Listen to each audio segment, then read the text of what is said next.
뉴스 속으로.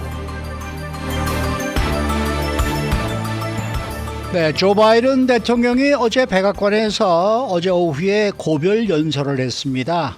이 사흘 후에 이제 퇴임하게 될 조 바이든 대통령은 이 트럼프 차기 행정부에 대해서 그들이 권력을 남용하지 않도록 국민들이 제대로 견제를 해야 한다라고 당부를 했는데, 오늘날 미국은 극소수 부유층들의 손에 권력이 집중이 된 올리가키, 즉 과도 체제가 형성이 됐으며, 이것은 국민의 기본권 또 모두가 성공할 수 있는 공정한 기회와 같은 민주주의 전체를 위협하고 있다라고 경고를 했습니다.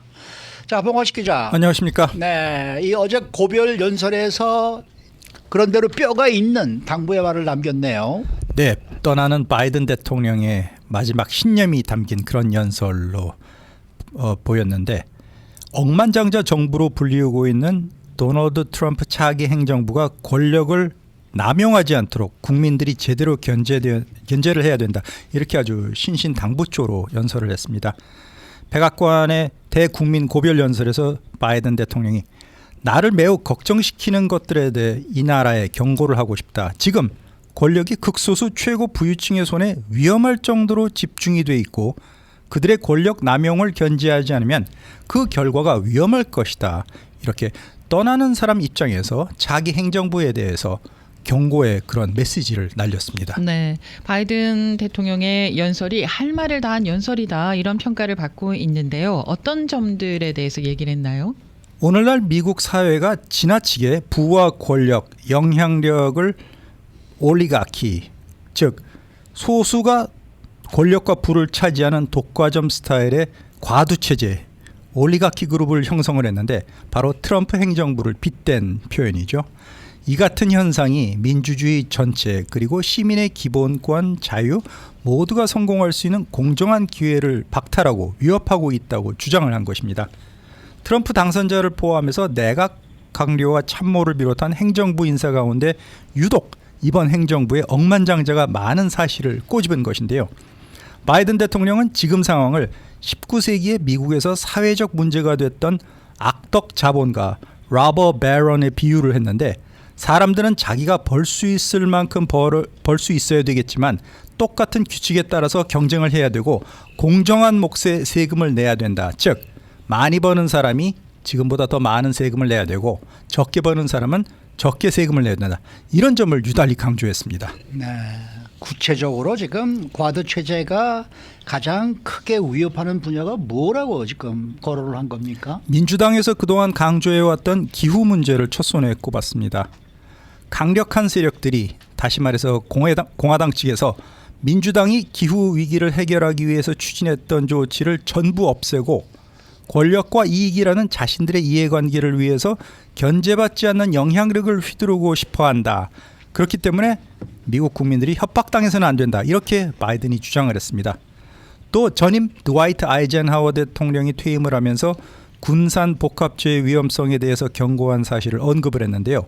미국의 실제적인 위협이 될 수 있는 기술산업 복합체, 이 그룹이 떠오르는 가능성을 걱정하고 있다, 이렇게 밝혔습니다. 네, 제가 지금 잠깐 검색을 해보니까 아리스토텔레스가 이 과도 정치는 금권 정치와 같다, 이렇게 말했고요. 또 플라톤은 불공정한 체제다, 이렇게 또 얘기를 했는데, 굉장히 역사가 긴 체제 가운데 하나네요. 귀족 정치에 반해서 생겨난 뭐 그렇습니다. 그런 돈과 있습니다. 권력, 영향력 네. 모두를 소수 권력자가 독점을 해서 나라에 해악을 끼치는 네. 그런 현상을 일컫는 말인데, 지금 미국이 그런 방향으로 가고 있다고 바이든이 주장한 것입니다. 정치적 덕분에 정치 체계 하나를 또 배웠습니다. 과도 정치. 네. 자, 그리고요, 언론의 위기에 대해서도 콕 집어서 언급을 했다고 하는데요. 이건 또 어떤 내용입니까?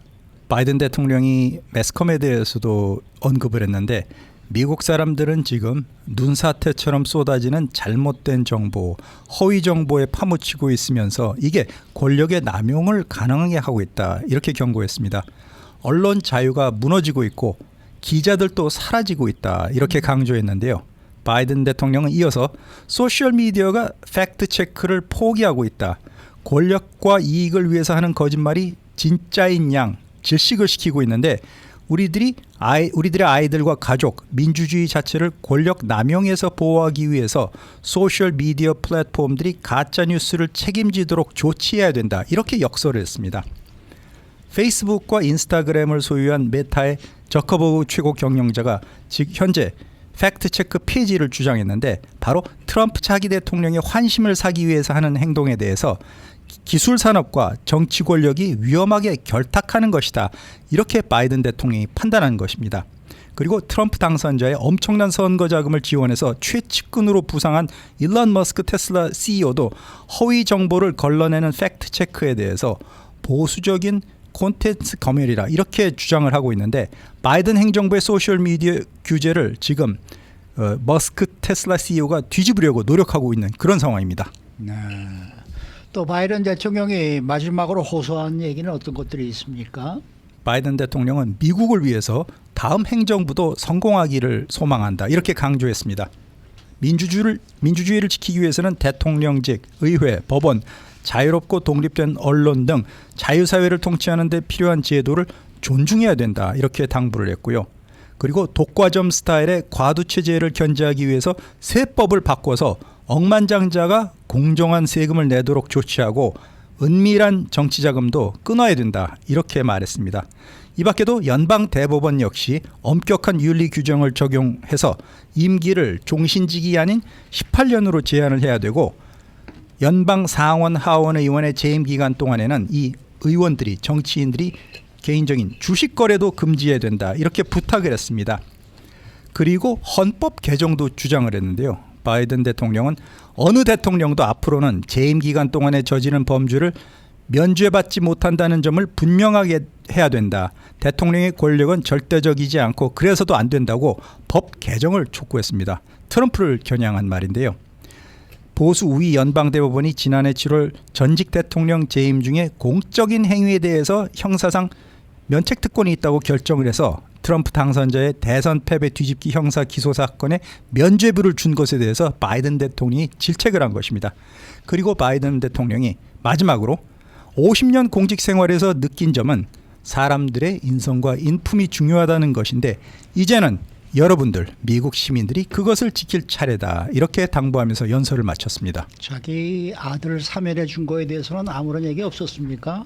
그것도 부인인 질 여사의 말에 따르면 남편이 그 점 때문에 마지막까지 고민을 했는데 결국 욕먹을 각오를 하고 아들을 사면하지 않을 경우에는 차기 트럼프 행정부에서 아들이 탄압을 받을 우려가 있다. 자신이 저지른 죄보다 더 억울한 일을 당할 수 있다는 걱정 때문에 아버지의 입장에서 막판에 마지못해서 사면을 결정했다는 게 질 여사의 주장인데 그것도 본인 얘기로 해야지 왜 와이프가 얘기를 하면서 그런 거에 얘기가 나가느냐 이거. 네, 어제 바이든 대통령 그 점에 대해서는 언급하지 않았습니다.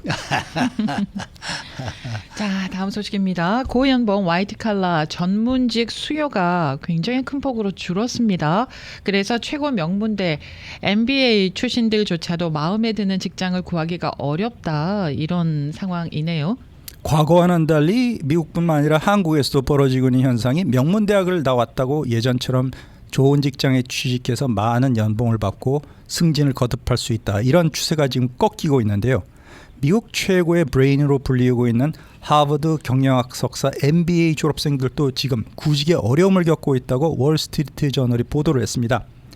지난해 하버드 MBA를 졸업한 사람 가운데 석 달이 지나도록 여전히 구직 활동을 하는 졸업생 비중이 4분의 1 가까운 23%라고 하는데 한 해 전보다 3%포인트나 늘어난 것으로 집계가 됐고 코로나 팬데믹 기간인 2022년만 해도 이 비중이 10%에 불과했는데 벌써 2배 이상 그 구직 어려움이 뛰어오른 것입니다. 하버드 경영대학원의 그 관리자 한 사람이 이렇게 얘기를 했습니다. 이제는 하버드 출신이라고 해서 고용시장의 어려움에서 자유로울 수가 없고 하버드를 나왔다는 것 자체로는 차별화가 되지 않고 실제적인 업무 역량을 증명을 해야 되는 세상이 됐다. 이렇게 강조를 했습니다. 그렇죠. 그런데 최고 명문대 MBA 졸업생이 직장 구하는 데 어려움을 겪는 것은 하버드뿐만 아니라 역시 경영대학원이 우수한 것으로 알려진 펜실베니아 대학교의 와튼 스쿨, 서부 최고의 명문인 스탠포드, 그리고 뉴욕 대학 스턴 경영대학원처럼 최고 수준의 MBA 졸업생들 역시 과거와 비교해서 취업 여건이 굉장히 나빠진 상황에서 실망하고 있다는 현실입니다. 이 명문대 불패 신화는 그런대로 참 오래 이어져 왔는데 왜 그럴까요? 이렇게 갑자기 무너지는 이유가? 월스트리트 저널 분석에 따르면 세상이 완전히 바뀌었다는 것입니다. 이렇게 명문대 졸업생들도 구직을 걱정해야 되는 상황이 된 것은 단순히 경제 환경이 악화된 것뿐만이 아니라 회사의 사원 채용 철학이 바뀐 탓이라고 진단을 했습니다. 간판보다는 실무 경험이 중요하게 됐다는 것이죠. 그리고 과거에는 명문대 출신들만 중점적으로 채용을 했던 아마존, 구글, 마이크로소프트와 같은 거대 IT 기업 빅테크 회사들은 물론이고 메이저 컨설팅 회사들조차 명문 MBA 졸업자 채용을 줄이고 있습니다. 그 이유는 또 다변화하고 있는 21세기에는 단순한 졸업장 간판이 모든 것을 결정하지 않는다는 경험칙에서 나왔다는 것인데요. 몇 년 동안 재교육을 시켜야 되는 신입생보다는 경험과 실적이 이미 입증된 경력 사원을 선호하는 추세가 커지고 있다는 것입니다. 그렇기 때문에 버지니아 대학교 나든 경영대학원의 간부는 기업들이 채용 방식을 완전히 바꾸고 있다면서 이제는 인재를 스카우트하기 위해서 대학 캠퍼스를 방문하지 않겠다 이렇게까지 선언을 했다는 것인데, 그렇기 때문에 대학교도 살기 위해서 취업 지원 프로그램을 강화하는 추세에 있습니다. 하버드 MBA 같은 경우에는 네트워킹 방법 그리고 자신의 역량을 알리는 방법을 기르는 데 중점을 둔 나흘 과정의 집중 취업 분비 강좌까지 개설했고, 지금 구직난에 시달리고 있는 대한민국 사회에도 경종을 울리는 그런 케이스로 보입니다. 참 이 대학에 갈 자녀분들을 가지신 분들은 걱정이 많겠네요. 이건 정말 어떻게 결정을 해야 될 것이냐. 그러면은 대학을 갓 졸업한 그 학생들은 경력은 없을 거 아닙니까? 그렇죠. 그렇죠. 이런 학생들은 그러면 대학을 다니면서 뭐 사이사이 아르바이트를 통해서라도 뭔가 경험치를 쌓아야 되는 그렇죠. 그런 상황이 그런 되는 것도 거네요. 지금 얘기가 되겠네. 세계적인 명문대학 그것도 석사까지 나온 졸업생들도 이렇게 고전을 하고 있는데 그렇지 예. 않은 사람들은 훨씬 더 사정이 어려워지는 그런 추세 같습니다. 그러면 작은 회사에서 좀 들어가서 경력을 쌓아서 그 다음에 조금 더 큰 회사로 옮기고 뭐 이런 것도 좀 생각을 해봐야 될까요? 그래도 어쨌든 명문대학으로 들어가서 졸업하는 게 다른 사람들보다는 확률이 높겠죠. 그렇겠죠. 그렇죠? 그렇겠죠. 그러니까 그런 거를 감안하시고 맞아요. 네. 참, 모든 걸 잘 이렇게 좀 따져보고 이제는 결정을 내려야 될 그럴 때가 아닌가 생각이 드네요. 아이고, 갈수록 참 힘들어진다라는 네. 느낌이 있습니다. 자, 다음 소식은요, 좀 흥미로운 소식이 있는데, 그 트럼프 당선자의 대통령 그 덴마크령 그린랜드 소유와 관련한 주장들을 여러 차례 했잖아요. 이에 대해서 미국 유권자의 과반수 이상이 반대한다라는 또 조사가 있습니다. 네, USA 투데이 신문과 서포크 대학이 공동으로 여론조사를 실시해서 보도한 바에 따르면은 네. 1월 7일부터 11일까지 유권자 1,000명을 대상으로 실시했는데요. 조사 응답자의 과반이 넘는 53%가 미국의 그린랜드 소유에 반대한다 이렇게 밝혔습니다. 진보주의자라고 밝힌 응답자 가운데 86%는 그린랜드 소유에 반대를 했고 보수주의자는 25%가 반대한다고 대답을 했는데 네. 전체 응답자의 29%는 그린랜드를 미국 정부가 소유하겠다는 아이디어 자체는 좋지만 현실적으로 그게 이루어지기 어려운 일이라고 생각한다 이렇게 응답했습니다. 그리고 트럼프 차기 행정부가 그린랜드 소유를 위해서 노력해야 된다, 차지해야 된다 이런 응답은 11%에 머물렀습니다. 그러니까 왜 그린랜드를 보유해야 하는지 이게 뭔가 좀 정확한 뭐랄까요, 이 정의를 지금 잘 모르고 지금 있는 게 아닌가 하는 생각이 좀 들기도 하네요. 네, 그 발단은 지난해 12월 22일 트럼프 당선자가 신임 덴마크 대사 지명을 발표하면서 국가 안보 그리고 전 세계의 자유를 위해서 미국이 덴마크 영토로 되어 있는 그린랜드를 사들이는 일이 절대적으로 필요하다 이렇게 밝혀서 파문이 그때 시작이 됐는데요. 집권 1기 때도 사실 트럼프 당시 대통령이 이 말을 한 바가 있습니다. 그린랜드 소유, 매입이 필요하다. 그런데 지난주 기자회견에서는 한 발 더 나아가서 그린랜드 통제권 확보를 위해서는 미국의 군사력 사용도 배제하지 않겠다. 이렇게까지 트럼프 당선자 으름장을 놓았습니다. 그리고 이 덴마크 소유로 되어 있는 그린란드 섬이 세계에서 가장 큰 섬인데요. 면적은 캘리포니아주의 5배가 넘고 와우. 대한민국 영토의 20배에 해당되는 면적입니다. 어마어마하게 넓네요. 러시아, 중국에 의한 안보 위협 때문에 미국이 그린란드를 소유해야 된다 이렇게 트럼프가 주장을 했지만 사실은 이 같은 군사적인 전략적인 장점 외에도 석유, 천연가스, 히토리와 같은 광물이 엄청나게 매장된 점이 바로 사업가 출신인 트럼프 차기 대통령이 관심을 끌고 있다는 분석입니다.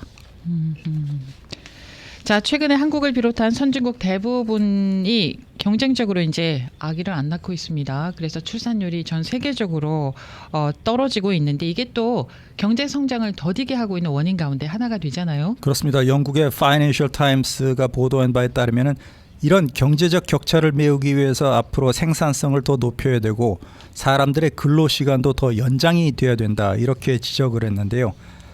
미국과 영국, 독일, 일본 그리고 한국도 90년대 이후의 생활 수준 성장세를 유지하기 위해서는 지난 10년간에 비해서 생산성이 2배 이상 빠르게 증가해야 돼 그 수치를 맞출 수 있다 이렇게 결론을 지었습니다.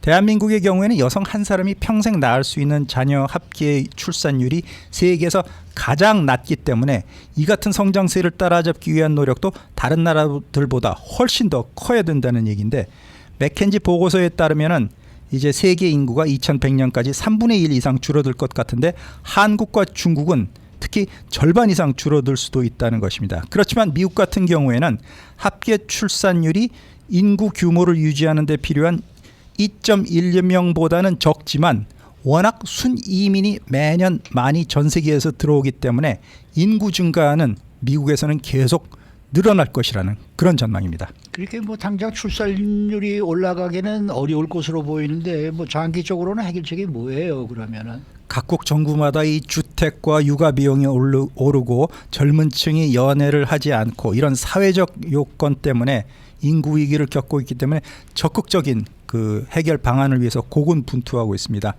이미 대한민국 같은 경우에는 인구가 감소세로 접어들었는데 현재의 경제 시스템과 사회 기약이 인구 증가, 경제 성장의 바탕을 둔 그런 시스템에 맞춰왔기 때문에 저출생 고착화가 된 현대 사회에서는 이러한 계산법이 더 이상 유효하지 않다는 것입니다. 그렇기 때문에 앞으로는 더 많은 젊은이들이 직장에 투입해서 일을 해야 되고 더 오래 많이 근로 시간을 늘려야 되고 더군다나 AI를 포함한 로봇과 컴퓨터를 통한 생산성 향상까지 함께 이루어져야만 이런 위기를 돌파하고 있다는 것입니다. 그렇기 때문에 일본 같은 경우에는 만 65세 이상 인구의 노동 참여율이 26%인데 결국 미국, 한국과 같은 많은 국가들도 일본의 케이스를 따라서 더 많은 사람들이 더 늦은 나이까지 더 많이 오래 일을 해야 된다. 이런 것이 유일한 해결책이라는 것입니다. 네. 수고 많으셨습니다. 고맙습니다. 봉화식 기자였습니다.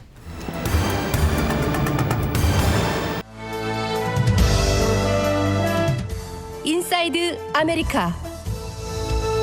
네, 대형 보험사 스테이트팜이 LA 산불 지역에도 보험 갱신을 해주겠다고 발표를 했습니다. 이전에는 이 스테이트팜이 이들 보험 갱신을 해지할 계획이었었는데 이렇게 또 정책을 바꿨다라는 보도가 나오고 있습니다. LA 대형 산불 이후에 연방의회에서는 새로운 법안들을 추진하고 있는데 과연 어떤 법안들인지 알아보도록 하겠고요. 또 지난해 미국에서 판매된 차량 가운데 전기차와 하이브리드 차량이 차지하는 비중이 처음으로 20%를 넘어섰습니다. 박현경 기자. 네, 안녕하십니까. 우선 첫 소식, 이번 산불로 보험사들에 관한 소식이 계속 나오고 있는데 이 스테이트팜이 LA 산불 피해 지역에 주택보험 갱신을 해주겠다 이렇게 또 발표를 했다는 소식이네요. 네, 스테이트팜은 어제 그러한 입장을 발표했습니다. LA 카운티 산불로 영향받은 지역에 이 레지덴셜 폴리시 홀더스, 그러니까 주거 관련 보험을 든 가입자들에게 갱신을 제공하겠다는 겁니다. 원래 스테이트팜은 이곳에 많은 보험 갱신을 사실 해지할 계획이었습니다. 그런데 갱신을 할 수 있게 해주겠다고 입장을 어제 바꾼 겁니다. 그러면은 갱신 제공은 어떤 보험 계약에 적용이 되는 겁니까? 주택 소유주 비롯해서요. 임대주택 소유자들 그리고 콘도의 HOA가 보유한 보험 계약에 적용됩니다. 예. 그렇다고 또 전부 다 적용되는 건 아닌데요. 이 보험 갱신이 제공되는 지역은 이제 퍼시픽 팔리세이즈의 집코드 90272 9027이 지역에 남아있는 1,626건에 대한 주택 보험 계약 중에 이 중에서 약 70%인 1,100건을 포함하고요. 그 다음에 이제 그 밖에 팔리세이즈 지역, LA 카운티 다른 지역에서도 수천 건 정도가 더 있습니다. 다만 보험 갱신 오퍼는 지난 1월 7일 그 산불 발생 시점에 이미 만료됐던 보험 계약에는 적용되질 않습니다. 근데 이게 좀 이해가 참 좀 잘 안 되는 게 네. 화재로 전소가 되어 있는 집에 보험이 무슨 필요가 있습니까? 지금 갱신을 해준다는 게. 그러니까요. 네?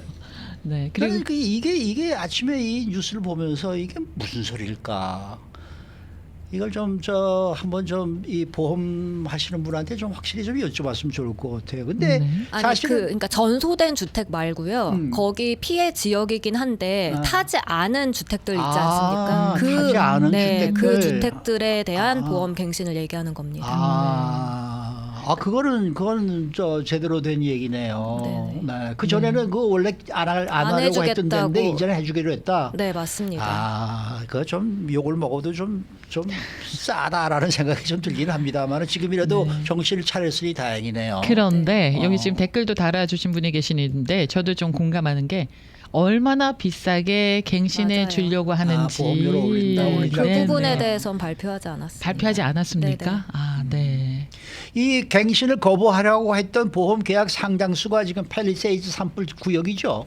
네, 그렇습니다. 캘리포니아주 보험국에 따르면 스테이팜이 이제 갱신을 거부하려 했던 수천 건의 보험 계약 중에 약 7,600건 이상이 팔리세이즈 산불이 난 그 지역에 있었습니다. 아하. 그리고 또 이튼 파이어, 이 이튼 산불 피해 지역에 525건, 그 밖에 다른 지역에도 추가 그런 계약자들이 있었습니다. 네. 이미 그 전에요. 스테이트팜이 많은 주택 소유주들의 그 보험 갱신을 거부했지 않습니까? 맞습니다. 이번에 산불 피해를 입은 주민들 가운데서도 그동안 오랫동안 스테이팜에서 주택보험을 들어놨었는데 네. 최근에 갑자기 갱신을 거부해서 어쩔 수 없이 캘리포니아주 페어 플랜에 가입했다는 주민들 많이 볼 수 있었는데요. 맞습니다. 앞서 스테이팜은 지난 3월에도 약 3만 건의 주택 소유자, 임대주택 소유자들의 이 보험 계약을 갱신하지 않겠다고 발표를 했었고요.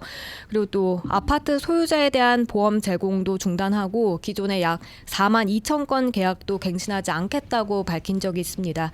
그런데 리카르도 랄라 캘리포니아주 그 보험 감독관이 지난주에 보험사들한테 팔리세이즈와 이튼 산불 지역의 보험 계약 갱신 거부를 중단하라 이렇게 촉구했고요.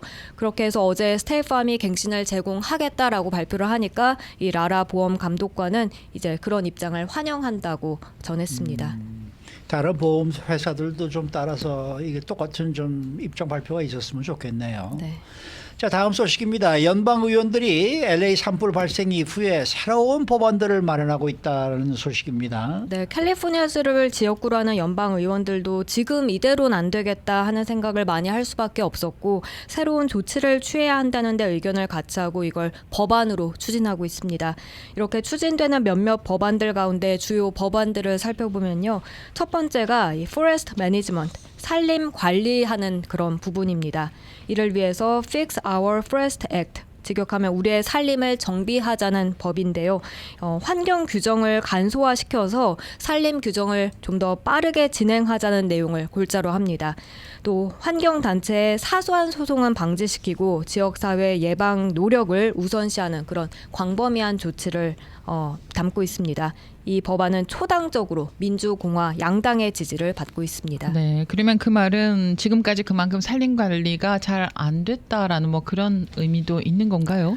네, 샌디에고를 지역구라는 민주당의 스캇 피터스 연방 하원의원이 방금 네. 말씀드린 그 Fix Our Forest Act를 발의했는데요. 환경 변호사이기도 한 스캇 피터스 의원은 수년간의 잘못된 관리 또 기후 변화로 인해서 자연적이지 않은 조건이 현재 조성됐다고 지적하면서요. 네. 산림 관리에 필요한 환경 검토를 그렇게 검토로 인해서 프로젝트들이 지연될 수 있고 때로는 그게 수년 동안 지연시킬 수 있다고 설명했습니다.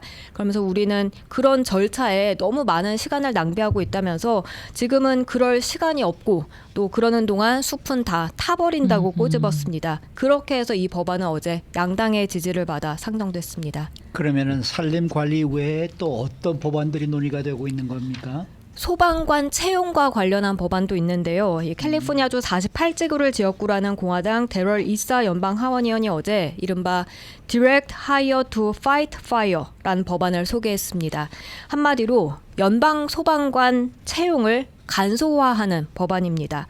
이 의원은 법안을 발의한 데는 단연 이번 LA 산불을 바탕으로 한다고 전했는데요.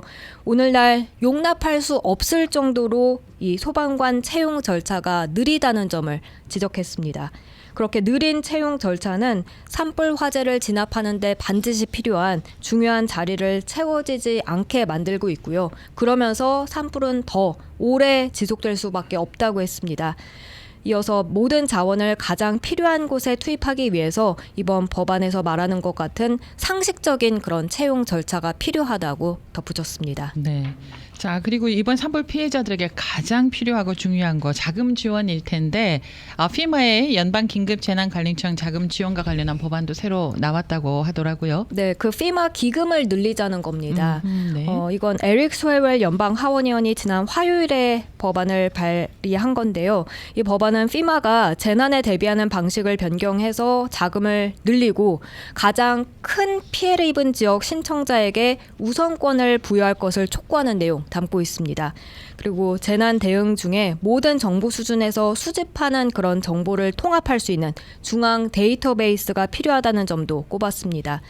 이 의원은 해안 홍수에서부터 재앙적인 산불에 이르기까지 캘리포니아주는 기후 변화로 인해서 자연 재해가 증가하는 여러 주들 가운데 하나일 뿐이라고 말하면서요. 이 법안은 자연 재해에 가장 취약한 지역 사회에 자금을 제공해서 이런 증가하는 위협에 더 잘 대비할 수 있도록 도울 것이라고 기대했습니다. 네.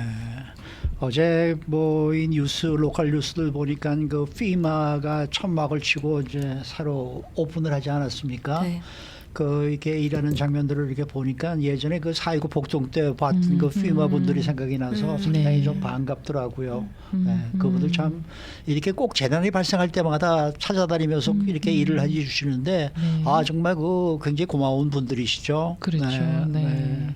한 분이 또 댓글 달아주셨는데요. 저는 산불 다발 지역이 아닌 외곽 지역에 살고 있는데 벌써 보험회사가 올해 갱신 금액을 지난해에 비해서 40% 올린 금액으로 책정해 왔습니다. 이렇게 댓글 달아주셨습니다. 다 올라갔어요. 네. 그러니까요. 저희 집도 네. 올라갔더라고요. 아 그래요. 네. 뭐 신경을 안 쓰고 있어서 그랬는데 아, 네. 그거 이 뉴스가 이미 나고 난 다음에 가서 이렇게 찾아보니까 살펴보니까. 아이고 많이 올랐더라고요. 네. 정말.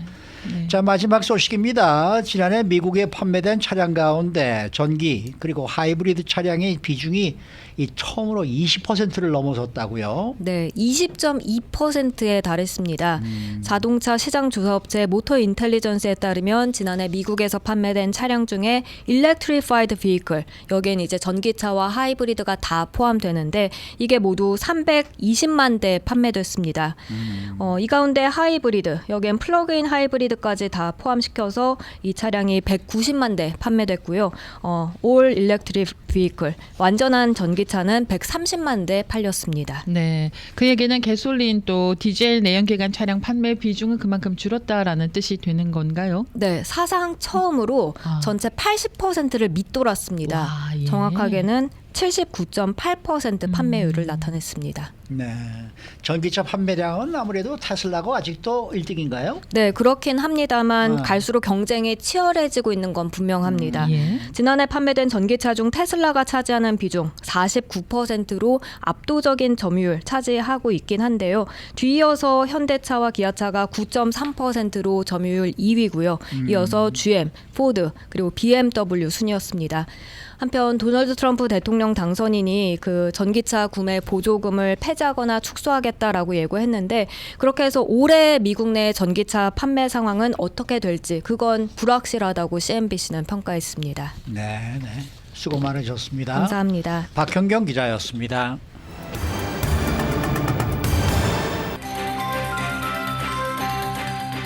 데일리 브리핑. 네, 오늘은 퀀텀 F&A 최은하 대표 모시고 경제 관련 이야기를 들어보는 시간을 마련합니다. 안녕하십니까? 안녕하십니까? 네.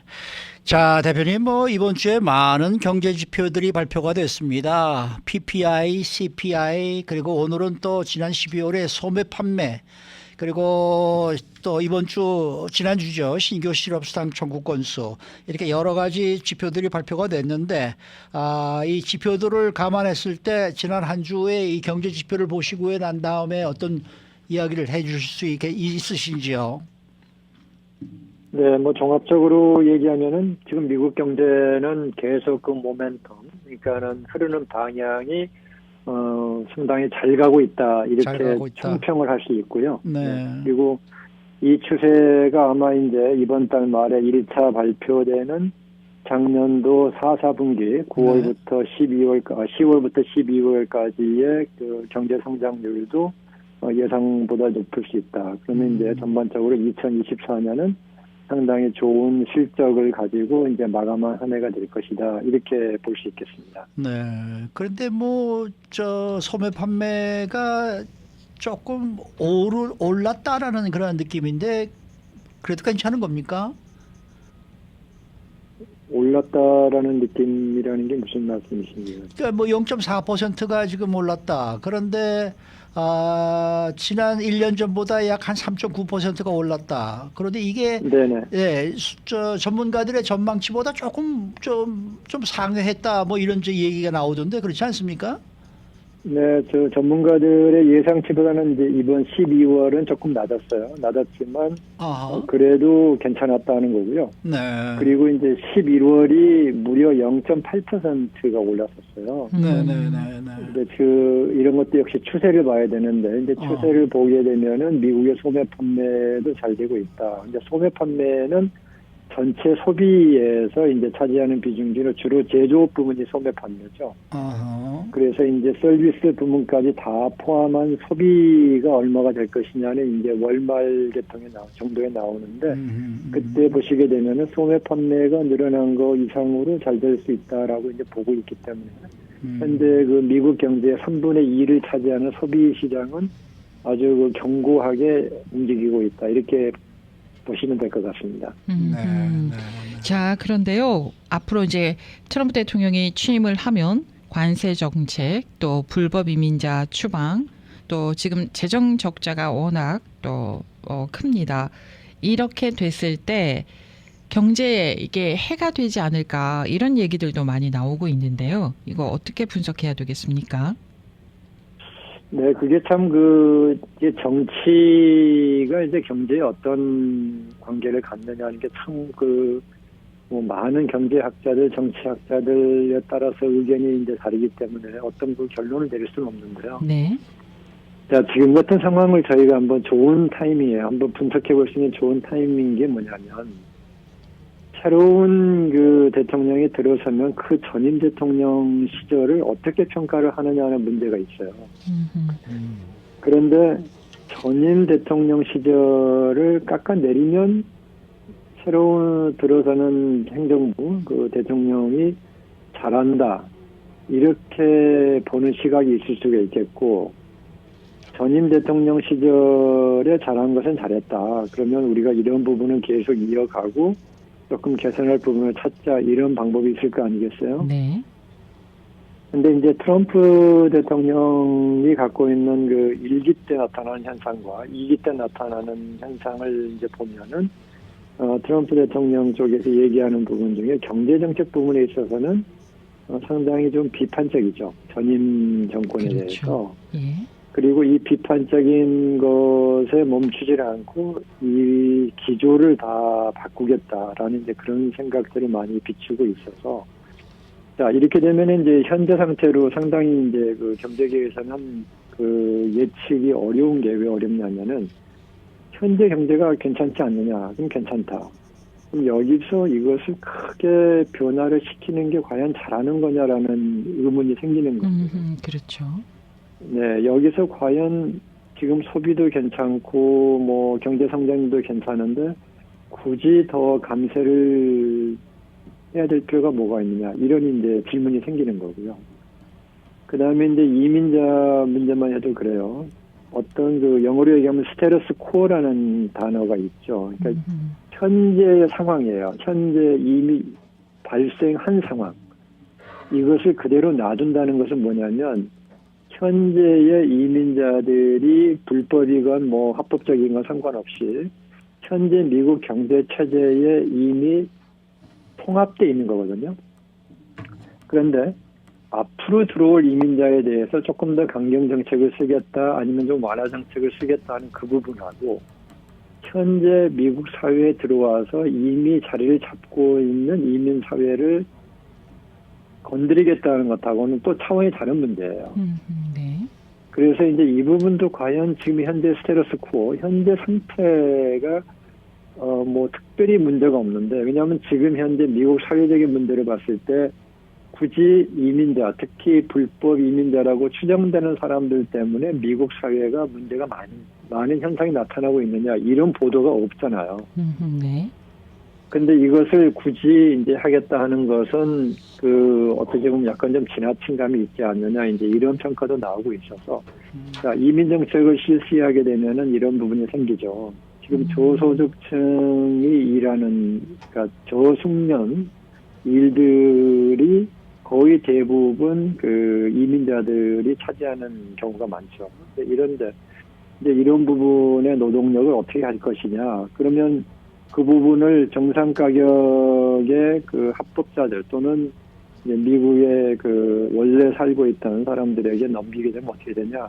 이제 원가 상승이 많아지지 않겠느냐. 그러면 생활비가 올라갈 거고 그러면 이것 또한 인플레이션 압력이 될 것이다. 그 다음에 이민자들이 만약에 추방이 된다 그러면은 이민자들이 갖고 있는 소비 또한 그만큼 줄게 될 것이고 이제 이러한 우려들이 좀 있는 거예요. 그래서 관세 정책도 마찬가지죠. 관세를 해서 다른 나라가 들어오면은 물건값이 올라가면 이것도 또 인플레이션 압력이다. 이러한 이제 질문들이 많이 있어서 이것들 때문에 경제가 자칫 방향이 바꿔주면 어떡하냐 하는 우려가 있는 건데 이제 저희가 이것은 그 조금 시간을 두고 봐야 되는 게 뭐냐면 이 정책들이 시행될 때까지 상당한 과정이 필요해요. 네. 뭐 의회 승인을 받아야 되는 부분도 있고 행정명령으로 시행할 수 있는 것도 있지만 행정명령으로 시행한다고 해서 어느 날 갑자기 대통령이 이렇게 하면은 바로 되는 일들이 많지 않아요. 굉장히 그 복잡한 행정 절차가 있어서 첫째는 시장이 그 시간 동안에 많은 적응을 미리 할 수 있다는 이제 그런 점이 있고 그 다음에 이것이 이제 의회 승인을 받거나 행정 절차가 시행되는 과정에서의 시행착오들이 나오는 것을 가지고 이건 좀 너무 심하구나 아니면 이건 좀 조정을 해야 되겠다 하는 점에서 완화될 수가 있고 그 다음에 이제 관세 같은 경우는 뭐 잘 아시다시피 뭐 관세를 한다 그랬다가 지금 많이 완화됐지만 이것도 어떤 현상이냐면은 상대국은 가만히 있질 않거든요. 상대국이 가만히 있질 않으니까 거기에 따른 또 협상을 또 하는 과정이 있고 그래서 지금 현재 단계로는 만약에 그 오늘 당장 이 트럼프 대통령이 이제 시행하는 것이 다 시행된다 그러면은 우려가 클 수 있겠지만은 이러한 그 시행 과정에서의 절차가 있고 시간이 있고 이러다 보면은 그 사이에서 그 나름대로의 많은 그 조정이 이루어질 수 있을 것이다. 이렇게도 예상할 수 있기 때문에 현 단계에서 예단하기는 좀 너무 빠르다. 그래서 지금으로서는 좀 두고 봐야 되는 두고 봐야 그런 되겠네. 단계다라고 네, 이렇게 볼 수 있겠습니다. 올해 뭡니까 연준이 금리 인하를 늦추거나 혹은 스탑을 하거나 뭐 한쪽에서 또 뭐 인상까지도 고려할 수 있지 않겠느냐 뭐 이런 진단들이 나오던데 어떻게 보십니까? 작년에 그 금리 인하설이 나왔을 때 저희가 좀 대화를 나눴던 걸로 기억을 하는데요. 그 당시 때도 금리 인하를 굳이 그 단계에 할 필요가 있느냐라는 설이 있었어요. 그 당시 때도. 그런데 이제 그 이후에 첫 번째 9월에는 이제 0.5%를 포인트를 낮췄고 그 다음에 두 번에 걸쳐서 0.2를 낮췄는데 그 이후에 나타난 현상이 인플레이션의 둔화세가 멈춰버렸었어요. 계속 인플레이션이 그 상태에서 머물고 있었고 그 다음에 경제 성장이 잘 되고 있어요. 그 다음에 세 번째는 뭐냐면 고용 시장이 더 좋아지고 있었어요. 자, 그러면 금리 인하를 해야 되겠다라고 했던 연준의 근거가 뭐였냐면 이제는 인플레이션이 많이 잡혔다. 두 번째는 고용 시장이 악화되는 것이 보이기 때문에 이것을 좀 선제적으로 경기 부양을 위해서 금융 정책을 완화하면서 이 부드럽게 넘어가게 만들어야 되겠다는 게 이제 연준의 방향이었는데 실제 뚜껑을 열어보니까 그때 금리 인하를 한 이후에 미국 경제 상황은 연준이 우려했던 것보다는 더 좋은 상황으로 나타난 거죠. 근데 거기에다가 이제 이 부분이 제일 그 핵심인 부분인데 연준이 단기금리, 연준은 언제나 그 기준금리만 조정할 수 있어요. 나머지 금리는 시장에서 결정이 되는 거예요. 그렇죠. 그런데 이 기준금리를 낮춤으로 해서 시장에서 결정되는 중장기 금리들이 내려갈 거라고 예상을 했는데 12월부터 11월 중순부터 와가지고는 중장기 금리가 크게 올라버렸어요. 그렇게 되니까 이게 지금 무슨 현상이냐라고 지금 사실 설명하는 게 여러 가지인데 복잡한 게 많이 있어요. 네. 뭐 연방 정부가 너무 재정적자가 많아서 자꾸 채권을 발행하다 보니까 금리가 올라간다는 그런 설도 있고, 그 다음에 지금 연준이 너무 빨리 금리 인하를 해가지고 경제의 인플레이션을 잡지 못하고 다시 재발할 수 있다라는 그런 우려도 발생했다는 설도 있고, 그 다음에 그동안에 연방 채권을 연준이 사줬는데 안 사주다 보니까 이제 이 장기 금리에 대한 프리미엄이 더 올라가서 이럴 수 있다는 여러 가지 그 학계 이론이 있는데 이런 부분들은 이제 이해하시기 좀 복잡한 부분이고요. 우리 일반인들이 생각하실 때는 무슨 얘기냐면 연준이 예상대로 안 됐다는 거죠. 한마디로.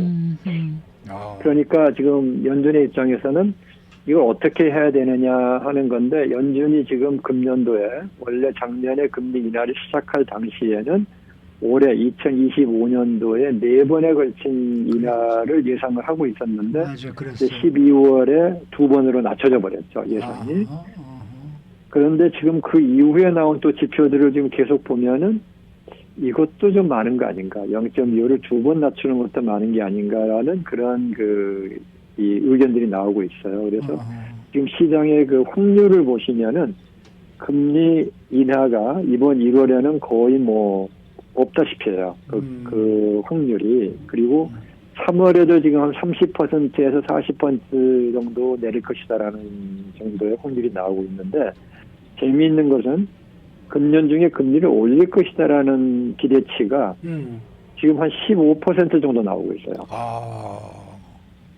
네. 그러면은 이제 저희들이 흔히 좀 간단하게 질문하는 게 이런 거예요. 금리가 올라가는 게 좋은가요? 내려가는 게 좋은가요? 그러면 사실은 금리가 연준이 금리를 올려야 되는 상황이라고 얘기하는 부분이 사실은 더 좋은 거예요. 네. 네, 그게 무슨 말이에요? 연준이 금리를 올려야 되겠다고 생각하는 상황이라는 것은 그만큼 경제가 굉장히 활성화되어 있다는 얘기를 얘기할 수 있어요. 네. 그래서 이제 금리를 올려서 너무 과열되는 걸 막겠다는 건데 지금 현재 상태를 보시면 우리가 양면의 칼이죠. 하나는 연준이 금리 인하를 지금 속도를 낮추겠다 하는 부분이 야 금리가 떨어지지 않으면 어떻게라고 하는 그런 그 우려가 있을 수 있지만 반면에는 미국의 경제가 연준이 우려했던 것보다는 더 나은 상태구나 이렇게 해석하실 수 있는 거예요. 그래서 그런 측면에서 볼 때 지금 현재의 연준의 금리 인하는 지금 상당히 혼돈 상태에 있다라고 이제 저는 개인적으로 평가를 내립니다. 지금 연준이 어떻게 할지를 모르는 거예요, 지금. 그래서 이것이 이제 트럼프 대통령이 취임하고 아까 말씀대로 여러 가지의 정책이 서로 이제 시행이 되기 시작하고 그 다음에 이제 경제가 어떤 반응을 하는 걸 보고 이런 것을 봐가면서 이제 완급을 조정할 것이다라고 보고 있어서 지금 단계는 다 지금 예측에 불과한 수준이다. 이렇게 이해를 하시는 게 좋을 것 같아요. 네. 지난번에 저희 인터뷰 하실 때요. 한국이나 미국이나 불확실성이 크다라고 얘기하셨는데 그야말로 불확실성이 확실히 느껴지는데 그런 가운데도 주가는 계속 오르고 있는 듯한데요. 그렇습니까? 주가가 오르는 것은요, 지금 세계적으로 미국만 잘 될 거라는 쪽으로 미국 쪽에 돈이 많이 몰리는 현상이 있어서 그렇게 네. 봐야 되고요. 네. 그래서 지금 뭐 주가는 당연히 그런 쪽에서 힘을 많이 받고 있다. 네. 이렇게 좀 봐야 돼서 이것도 사실 좀 불확실성의 한 부분이고요. 너무 오르는 것도 더 좋지 않아요. 지금 댓글 주신 분 가운데 솔직히 뭐 트럼프 대통령이 된다고 하더라도 저희 같은 백성들에게 평민들에게 뭐 특별히 달라질 게 있겠습니까라고 답을 해주셨고 적어주셨는데 어떻게 생각하십니까? 일반 우리 서민 입장에서는 가장 중요한 부분이 이제 감세 정책이 제일 중요할 거예요. 네. 감세가 이루어지면서 전방위적으로 일어나면은 아무래도 좀 세금을 덜 내게 되시고 그다음에 특히 그 요식업에 근무하시는 분들에게는 팁 같은 경우에 이제 세금을 안 먹이겠다 이제 이런 것도 상당히 영향이 있어서 뭐 너무 영향이 없다라고 하실 부분은 아니고 어느 정도 또 좀 그 영향은 있을 수 있게 될 겁니다. 네, 알겠습니다. 오늘 말씀 잘 들었습니다. 네, 감사합니다. 네, 퀀텀 F&A 최은하 대표 함께했습니다.